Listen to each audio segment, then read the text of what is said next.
అందరికీ నమస్కారం అండి. ఇలాంటి సిచ్యువేషన్లో నిజంగా పెద్ద ఎక్కువ మాట్లాడటానికి ఏం ఉండదు.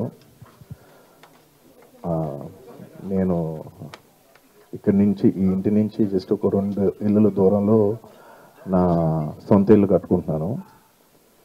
ఇంకో 1.5 ఇయర్లో ఇల్లు అయిపోతే నేను ఎప్పుడు అనుకున్నాను, మనం ఎప్పుడో కలగంటాం కదా, ఒక ఇల్లు అయిపోతే వీళ్ళని పిలుద్దాం వాళ్ళని పిలుద్దాం అని. మా ఫస్ట్ నైబర్ కృష్ణరాజు గారు.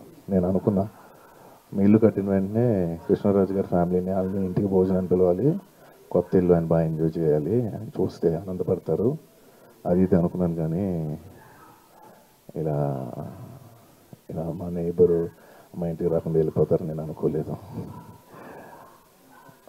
గ్రేట్ లెజెండ్, ఆయన గురించి నేను చెప్పేంత వాడిని కూడా కాదు. ఐ రియలీ విష్ ఆయన ఫ్యామిలీకి, ఆయన వెల్ విషర్స్కి, ఆయన ఫ్యాన్స్కి, ఆయన మంచి కోరే ప్రతి అందరికీ, ఆయన ఇష్టపడే ప్రతి ఒక్కరికి అందరికీ నా condolences. Thank you. Of course చెప్పిన ప్రభాస్ గారు ఉంటారు. ఫ్యామిలీ అంటేనే ప్రభాస్ గారు కదా మెయిన్ పర్సన్. Thank you.